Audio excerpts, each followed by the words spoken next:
Hello everyone, how's it going? We're glad to have you with us from all around the world. If you're new here, welcome to the family. Don't forget to like and subscribe. Breaking news, Pakistani army responds forcefully to Indian attack, claims to have shot down 3 Indian fighter jets. Hello everyone, how's it going? We're glad to have you with us from all around the world. If you're new here, welcome to the family.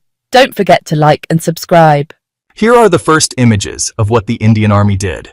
According to reports, they claim to have targeted a camp, but Pakistani TV says their air force shot down 2 Indian Rafale fighter jets. Tensions are through the roof.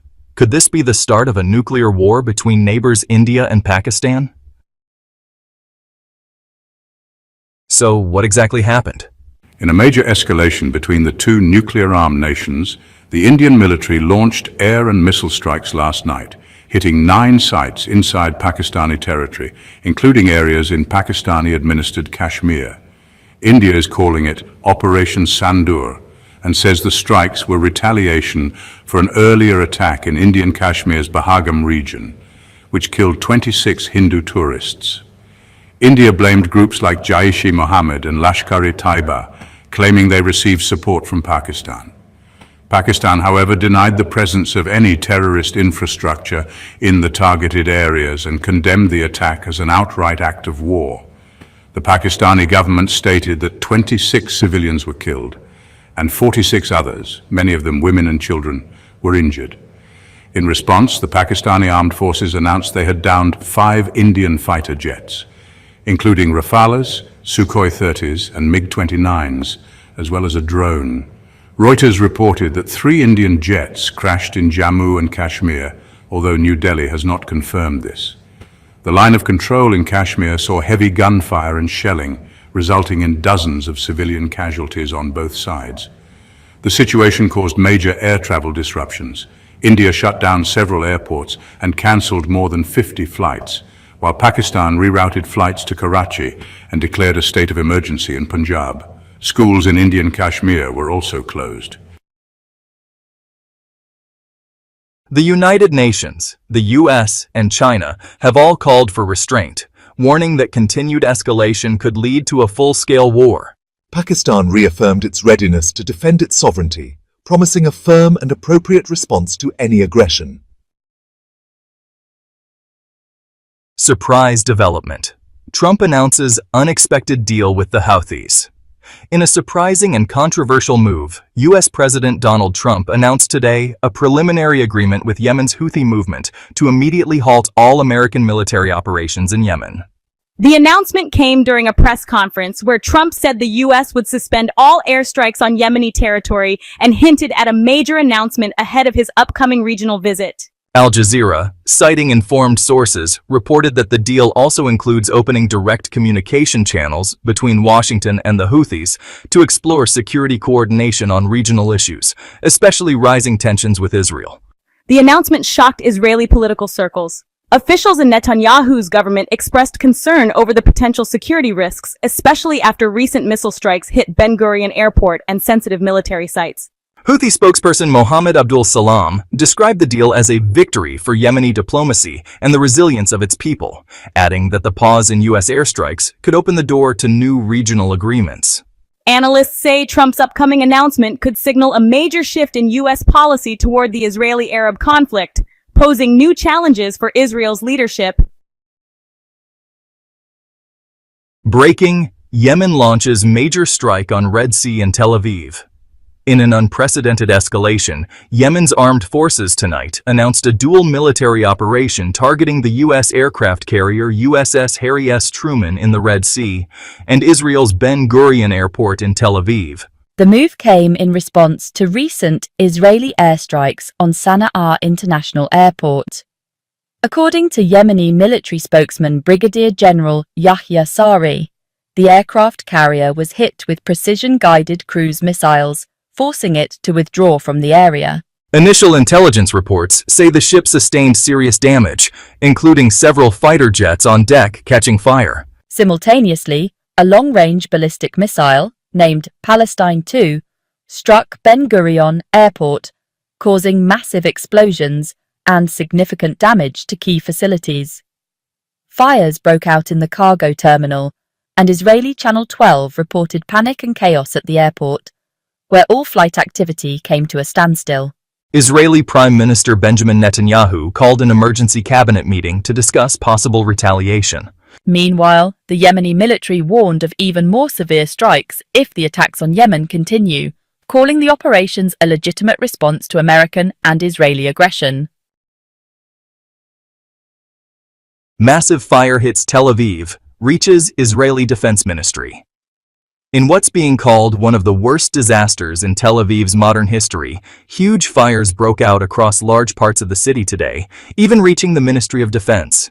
Massive fire reaches Israeli Defense Ministry headquarters. A huge fire has reached the area surrounding Israel's Ministry of Defense in the Hakiria district, pushing the Israeli authorities to declare a state of emergency. According to Channel 12 in Israel, the fire spread rapidly due to strong winds, jumping from forests and open areas into key facilities in the heart of Tel Aviv. Security sources said that despite deploying over 60 fire trucks and 11 helicopters, fire crews are struggling to contain the blaze. In a rare scene, Israeli Prime Minister Benjamin Netanyahu was seen entering the Emergency Operations Center flanked by military and Shin Bet security officials. He urgently appealed to the international community for help, asking for firefighting aircraft and advanced equipment to battle the flames. At the same time, the Yemeni armed forces issued a brief statement warning that these fires are just a final warning to Israel, stressing that if the attacks on Gaza continue, the responses will be even more intense. Arab media outlets like Al Mayadeen and Al Jazeera reported that thousands of Israeli settlers have begun evacuating in fear of the fires spreading further. The Israeli government seems to be in disarray. The Israeli newspaper Haaretz described the situation as the worst since Israel's founding, adding that Tel Aviv is burning under the weight of unexpected developments. Houthi hypersonic missile hits Ben Gurion Airport, damages Egyptian cargo plane.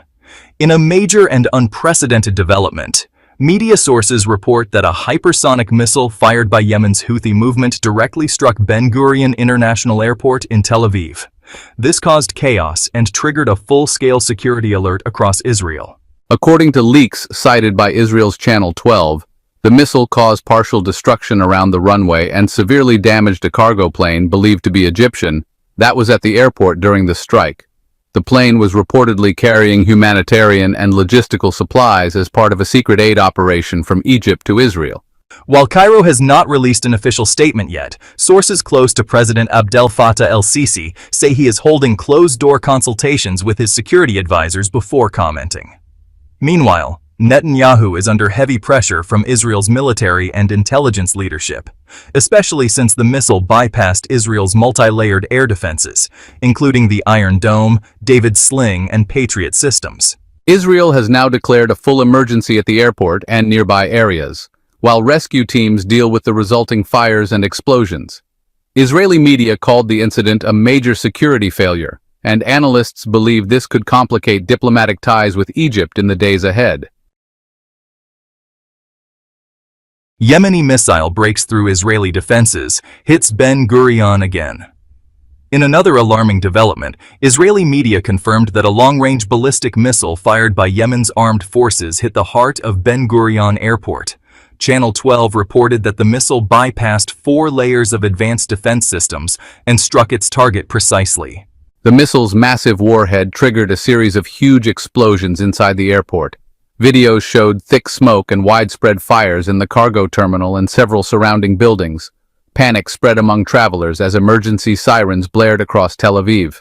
Israeli officials are reportedly shocked and deeply concerned, especially since the airport is one of the most heavily defended sites in the country. Netanyahu called for an emergency cabinet meeting, and authorities shut down the airport completely, diverting all flights.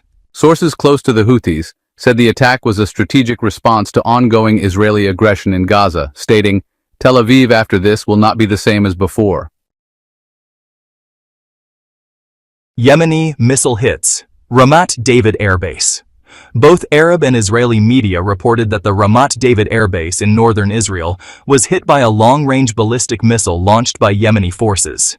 According to a statement by Houthi military spokesman Yahya Saree, the strike was in retaliation for US-Israeli aggression against Yemen and in support of the Palestinian resistance. The missile hit one of the airfields directly, igniting massive fires that destroyed 3 American F-15 fighter jets stationed at the base.